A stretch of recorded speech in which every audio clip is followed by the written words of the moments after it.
আপিলের শেষ দিনে ইসিতে সম্ভাব্য প্রার্থীদের ভিড়, আদালতের নির্দেশে স্থগিত হতে পারে পাবনা 1 ও 2 আসনের নির্বাচন। নির্বাচন পূর্ব আইন শৃঙ্খলায় সন্তুষ্ট নয় বিএনপি, ভোটের লেভেল প্লেইং ফিল্ড নিশ্চিতে তৎপর সরকার, জানালেন প্রেস সচিব। এখনও কাটেনি এলপিজি সংকট, বাজারে সবজির দামে স্বস্তি, চালের মূল্য বেড়েছে 4 টাকা, বাণিজ্য মেলায় ঘুরে ঘুরে পছন্দের পণ্য কিনছেন ক্রেতারা। এবং দেশ জুড়ে অব্যাহত শীতের দাপট, তেঁতুলিয়ায় সর্বনিম্ন তাপমাত্রা, কনকনে ঠান্ডায় বেশি বিপাকে ছিন্নমূল মানুষ।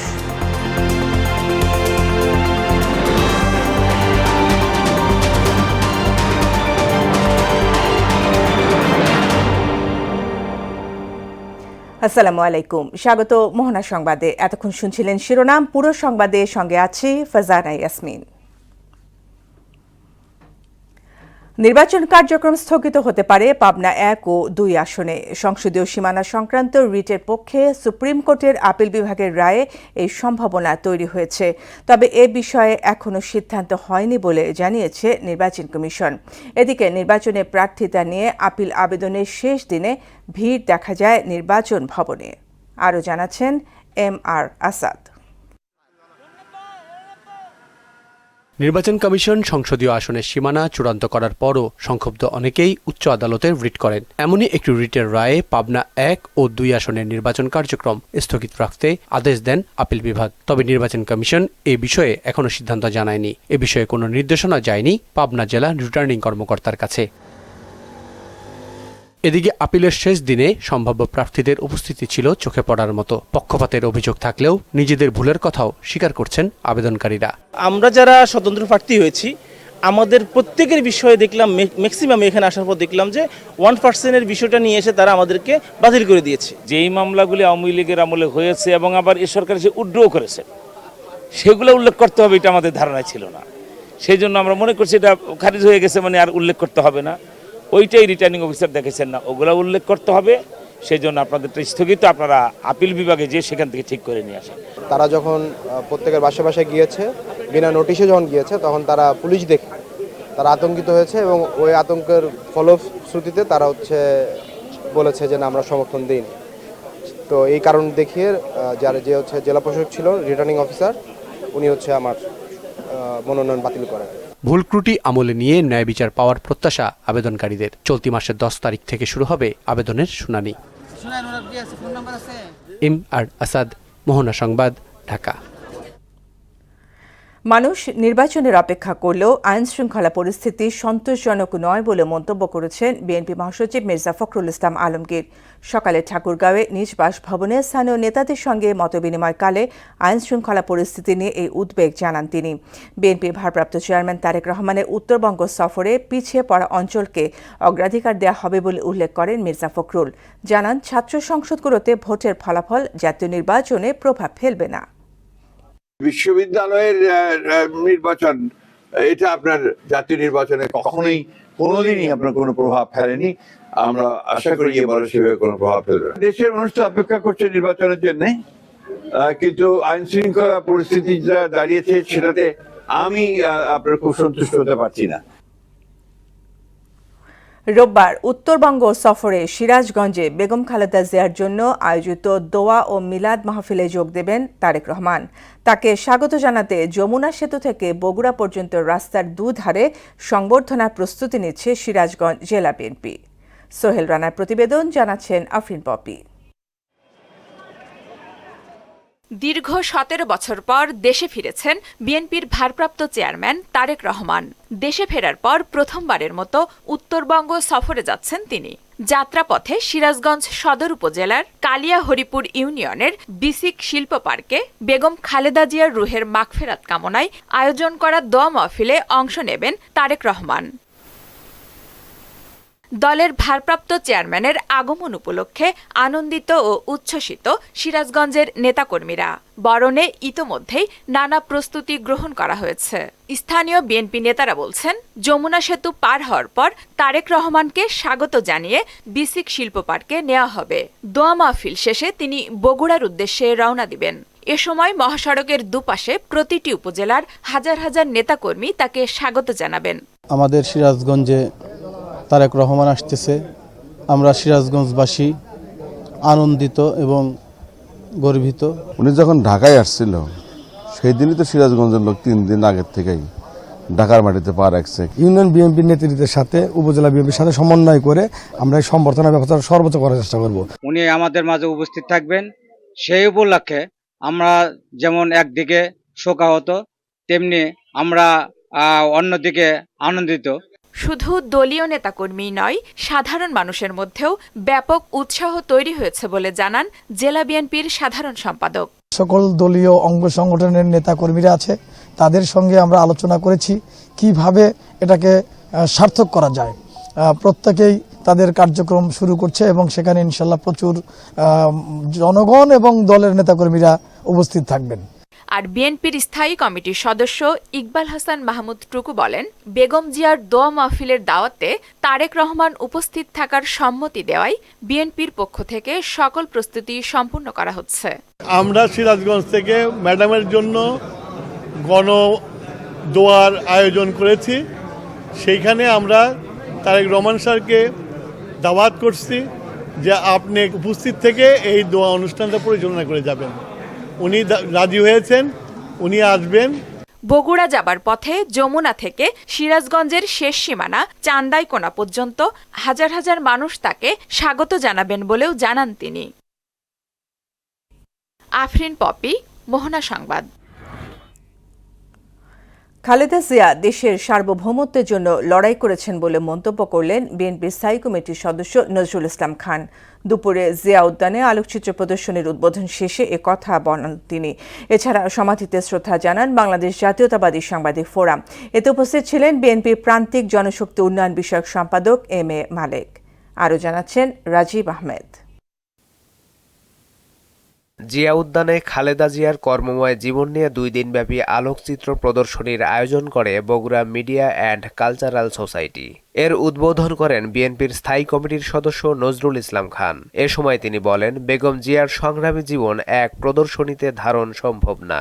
দেশনেত্রী বেগম খালেদা জিয়ার কর্মময় জীবন, তার আন্দোলন সংগ্রাম, দেশ এবং দেশের মানুষের জন্য তার কাজ এতই বিস্তৃত, এতই বিশাল, এতই বর্ণাঢ্য, যেটা একটা অনুষ্ঠান বা একটা প্রদর্শনের মাধ্যমে কোনো মতেই এটাকে ধারণ করা সম্ভব না। এদিকে সমাধিতে শ্রদ্ধা জানায় বাংলাদেশ জাতীয়তাবাদী সাংবাদিক ফোরাম। গণমাধ্যমের স্বাধীনতা নিশ্চিতে শহীদ জিয়া ও খালেদা জিয়ার অবদানের কথা তুলে ধরেন তারা। বেগম খালেদা জিয়ার খুব অভাব অনুভব করছি, একইভাবে অনুভব করছি শহীদ রাষ্ট্রপতি জিয়া রহমানের অবদানকে সংবাদপত্রের স্বাধীনতা নিশ্চিত করার জন্য। সে আদর্শটাকে আমরা জীবন দিয়ে সেটাকে পূরণ করার জন্য, সেটাকে বাস্তবায়ন করার জন্য আমরা আমরণ সংগ্রাম করে যাব। খালেদা জিয়ার অসমাপ্ত কাজ তারেক রহমান সম্পন্ন করবেন বলে আশা জানান বিএনপির প্রান্তিক জনশক্তি উন্নয়ন বিষয়ক সম্পাদক এম.এ. মালেক। দেশনেত্রী বেগম খালেদা জিয়া এবং জিয়া রহমানের উত্তরসূরি তারেক রহমানের মধ্য দিয়ে আমরা সেই জিনিসটা আমরা পাবো। দেশ ও জনগণের হয়ে তিনি কাজ করবেন, তাহলেই বোধ হয় আমার মনে হয় শহীদ রাষ্ট্রপতি জিয়া রহমান এবং দেশনেত্রী বেগম খালেদা জিয়ার আত্মার শান্তি আসবে। এছাড়াও ফিজিওথেরাপিস্ট অ্যাসোসিয়েশন অব বাংলাদেশের কেন্দ্রীয় নির্বাহী কমিটির পক্ষ থেকে সমাধিতে শ্রদ্ধা জানানো হয়। রাজীব আহমেদ, মোহনা সংবাদ। ত্রয়োদশ জাতীয় সংসদ নির্বাচনে লেভেল প্লেইং ফিল্ড নিশ্চিত করতে সরকার সার্বিক ব্যবস্থা নিয়েছে বলে জানিয়েছেন প্রেস সচিব শফিকুল আলম। দুপুরে ময়মনসিংহ নগরীর শিববাড়ি মন্দির পরিদর্শন ও সনাতন ধর্মাবলম্বীদের সঙ্গে শুভেচ্ছা বিনিময় শেষে কথা বলেন তিনি। এ সময় তিনি আরও বলেন, বাংলাদেশ একটি সম্প্রীতির দেশ। বিভিন্ন সাম্প্রতিক সময়ে বিভিন্ন অজুহাতে কেউ কেউ মাজারে হামলা চালাচ্ছে, যা নিন্দনীয়।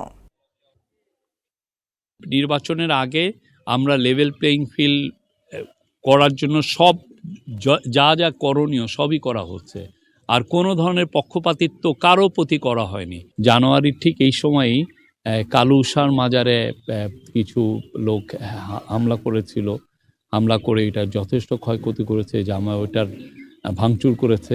আমরা দেখলাম যে এই বছর তারা আবার এটাকে মেরামত করেছেন। এই গভর্নমেন্টের তরফ থেকে সবার কাছে একটাই মেসেজ যে বাংলাদেশ সম্প্রীতির দেশ, সবাই মিলেই আমরা। ধর্মঘট প্রত্যাহার করলেও কাটেনি এলপিজি সিলিন্ডার সংকট। যতটুকু মিলছে তাতেও দাম চড়া। ভোক্তাকে গুনতে হচ্ছে 2000 থেকে 2200 টাকা পর্যন্ত। এতে বিপাকে পড়েছে নিম্ন ও মধ্যবিত্ত পরিবার সহ হোটেল ব্যবসায়ীরা। আর এলপিজি ব্যবসায়ীরা বলছেন পরিস্থিতি স্বাভাবিক হতে রোববার পর্যন্ত সময় লাগতে পারে। সরবরাহ বাড়ায় রাজধানীর বাজারে সবজির দামে স্বস্তি ফিরেছে। স্থিতিশীল রয়েছে ডিম এবং মুরগির বাজার। তবে মাছের দাম নিয়ে অভিযোগ আছে ক্রেতাদের। এদিকে সপ্তাহ ব্যবধানে চাল ও ডালের দাম বেড়েছে কেজিতে 3 থেকে 4 টাকা পর্যন্ত। উষা ফেরদৌসের রিপোর্ট। থরে থরে সাজানো হরেক রকম সবজি। শীতকালীন সবজিতে এখন ভরপুর রাজধানীর বাজার। এতে দামও চলে এসেছে হাতের নাগালে। বেশিরভাগ সবজি বিক্রি হচ্ছে 50 থেকে 60 টাকা কেজি দরে। শিম 40 থেকে 60, বেগুন 60 থেকে 70 টাকায় বিক্রি হচ্ছে। তবে টমেটো এবং কাঁচামরিচের দাম কেজিতে 80 থেকে 100 টাকা। নতুন আলু 25 থেকে 30 আর পেঁয়াজ 50 থেকে 60 টাকায় বিক্রি হচ্ছে। ফুলকপি, পাতাকপি, তারপরে আছে আপনার টমেটো, লাউ, সিম সবগুলো মোটামুটি এখন নিয়ন্ত্রণের মধ্যে আসছে অনেকটা। সবজির দাম আগের চাইতে তুলনামূলক সবজি উৎপাদনও বেড়েছে, দাম কম আছে আমার কাছে মনে হয়েছে। আগের মতন এত দাম নাই, দাম নামছে, পেঁয়াজের দাম একটু কমছে। স্থিতিশীল রয়েছে গরিবের আমিষ নামে খ্যাত ডিম এবং মুরগির দাম। ফার্মের ডিম বিক্রি হচ্ছে 100 থেকে 110 টাকায় আর ব্রয়লার মুরগি বিক্রি হচ্ছে 150 থেকে 170 টাকায়। মুরগি আর ডিমটা আগে তুলনায় অনেক কমে আসছে। যেমন 10 টাকার ডিম এখন 8 টাকা পিস বিক্রি হইতেছে। আর ব্রয়লার তো 170 ছিল, এখন 160 কি খুচরা, অনেকে 155, 150 টাকা বিক্রি করছে। সবগুলো দামে কম, আগে নিয়ন্ত্রণে কম হলে বেশি হলে নিয়ন্ত্রণে আছে। ডজন সাদাটা 110 টাকা। এদিকে বরাবরের মতোই অস্বস্তি মাছের বাজারে। শীতকালে মাছের বাজারে সরবরাহ বাড়লেও দাম না কমার অভিযোগ ক্রেতাদের। রুই মাছ 600 টাকা কেজি, এটা কি স্বাভাবিক কথা? মাছের সরবরাহ বাড়লেও আসলে দামটা একটু বেশি, সব মাছের দামই মনে হচ্ছে একটু বেশি। আজকের বাজারটা একটু মাছের দামটা একটু বেশি। ঠান্ডায় তো জাউলারা মাছ ধরতে পারে না, শীতের নামে কম, এই কারণে বাজারে বেড়েছে চালের দাম। এক সপ্তাহের ব্যবধানে মিনিকেট ও নাজিরশাইল চালের দাম বেড়েছে 3 থেকে 4 টাকা পর্যন্ত। চালের পাশাপাশি বেড়েছে ছোট দানার মুসুর ও মুগ ডালের দাম। মুগ ডাল দেশিটা বাড়ছে, আপনার বোল্ডারও বাড়ছে, আগের 3 থেকে 4 টাকা বাড়ছে কেজিকে। 2 দিন বাড়লে কি করা? চাল ডাল এটা কন্ট্রোলে আসেনি। আসলে চাল 80 টাকা 70 টাকা দিয়ে কিনে খাওয়ার মতো এখনো আমাদের ওই ধরনের ক্যাপাবিলিটি তৈরি হয়নি। বাজার স্থিতিশীল রাখতে নিয়মিত তদারকির দাবি ক্রেতা বিক্রেতাদের। উষা ফেরদৌস, মোহনা সংবাদ, ঢাকা। সাপ্তাহিক ছুটির দিনে জমে উঠতে শুরু করেছে ঢাকা আন্তর্জাতিক বাণিজ্য মেলা। মেলা শুরুর পরে প্রথম শুক্রবারে মানুষের ভিড় ছিল চোখে পড়ার মতো। দেশি বিদেশি বাহারি পণ্য থেকে ক্রেতারা কিনছেন তাদের পছন্দের সামগ্রী। তবে দাম নিয়ে ক্রেতাদের মিশ্র প্রতিক্রিয়া থাকলেও দোকানিরা বলছেন ছাড় চলছে বিভিন্ন পণ্যে। মফিউর রহমানের রিপোর্ট। ঢাকা আন্তর্জাতিক বাণিজ্য মেলার 30তম আসরের প্রথম সাপ্তাহিক ছুটির দিনে মানুষের উল্লেখযোগ্য ভিড় দেখা যায়। সকাল থেকে মানুষ আসতে থাকে মেলায়। বেলা বাড়ার সঙ্গে সঙ্গে ভিড় বাড়তে থাকে। গেল কয়েক বছর মেলা পূর্বাচলে অনুষ্ঠিত হওয়ায় ঢাকা ছাড়াও আশপাশের জেলা থেকে আসছেন মানুষজন। জমকালো এবারে আসরে উঠেছে দেশি বিদেশি নানা পণ্য। আছে বিভিন্ন দেশের স্টল। এসব স্টলে দোকানিরা স্ব দেশের ঐতিহ্যবাহী পণ্যের পসরা সাজিয়ে বসেছেন। এছাড়া বাংলাদেশি বিভিন্ন স্টলে রয়েছে বাংলাদেশের ঐতিহ্যবাহী পণ্য। রেশমি চুড়ি, লেস ফিতা ছাড়াও আছে হাল আমলের নানা গহনাসহ নারীদের বিভিন্ন প্রসাধনী। দেশের বিভিন্ন প্রান্ত থেকে আসা ক্রেতাদের মধ্যে পণ্যের দাম নিয়ে রয়েছে মিশ্র প্রতিক্রিয়া। প্রাইস একটু বেশি, সামান্য একটু বেশি। দেখে শুনে কিনলে বলা যায় রিজনেবল। কসমেটিক কিনছি, এই যে চামচ, প্লেট, অনেক কিছুই কিনছি। তবে আগের বার থেকে ভালো লাগছে। অনেক সুশৃঙ্খল পরিবেশ এবং নামাজের জায়গাটাকে আছে, নামাজও পড়লাম, দেখলাম খুব ভালো জায়গা। মেলাতে যদি একটু রেস্টের একটা জায়গা থাকতো, যে অন্তত চেয়ার কিছু দিলে। বড়দের হাত ধরে এসেছে শিশুরা, তারাও কিনছে পছন্দের পণ্য। দেখলাম যেটা ভালো লাগে ওইটাই কিনবো, ভাবতেছি ইউনিক কিছু কিনবো। লালমনিয়া থেকে আমি এখানে মেলা দেখার জন্য এসেছি, খেলনা টেলনা এগুলো কিনবো। ফ্যামিলির সাথে আসছি, অনেক মজা হচ্ছে। মার সঙ্গে, ঠাম্মার সঙ্গে, বড়দার সঙ্গে, বাবার সঙ্গে। বিক্রেতারা বলছেন এবার ভিড় তুলনামূলক বেশি, এজন্য নানা পণ্যে ছাড় দিচ্ছেন তারা। প্রথম শুক্রবার আলহামদুলিল্লাহ খুবই ভালো, আশানুরূপ হচ্ছে। চাচ্ছি আরেকটু ক্রাউড হোক বা আরো কাস্টমার আসুক। আমাদের রিজনেবল প্রাইস, সবগুলো আমাদের একবারে মার্কেট থেকেও, এখানে যেহেতু বাণিজ্য মেলা আমাদের সবগুলোর মধ্যেই ডিসকাউন্ট চলতেছে। গতবারের থেকে এবার একটু ভালোই বেচাকেনা হচ্ছে, বর্তমানের তুলনায় এখন প্রচুর কাস্টমার ঢুকতেছে। যেটা জামদানি মার্কেটে পাবেন ৮-১০ হাজার টাকা, ওইটা আমাদের এখানে ৪.৫-৫ হাজার টাকায় পাবেন। মেলা শেষের দিকে এসে আরও জমে উঠবে বলে আশা করছেন বিক্রেতারা। মফির রহমান, মোহনা সংবাদ, ঢাকা।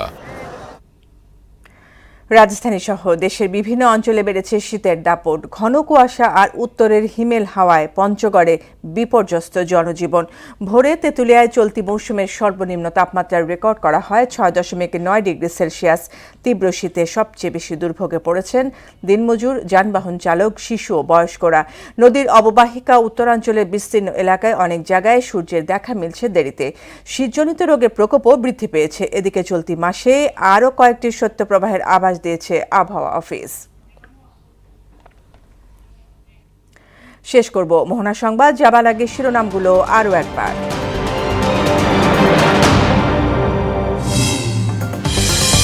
আপিলের শেষ দিনে ইসিতে সম্ভাব্য প্রার্থীদের ভিড়। আদালতের নির্দেশে স্থগিত হতে পারে পাবনা ১ ও ২ আসনে নির্বাচন। নির্বাচন পূর্ব আইন শৃঙ্খলায় সন্তুষ্ট নয় বিএনপি। ভোটের লেভেল প্লেইং ফিল্ড নিশ্চিতে তৎপর সরকার, জানালেন প্রেস সচিব। এখনো কাটেনি এলপিজি সংকট, বাজারে সবজির দামে স্বস্তি। চালের মূল্য বেড়েছে ৪ টাকা। বাণিজ্য মেলায় ঘুরে ঘুরে পছন্দের পণ্য কিনছেন ক্রেতারা। এবং দেশ জুড়ে অব্যাহত শীতের দাপট। তেঁতুলিয়ার সর্বনিম্ন তাপমাত্রা, কনকনে ঠান্ডায় বেশি বিপাকে ছিন্নমূল মানুষ।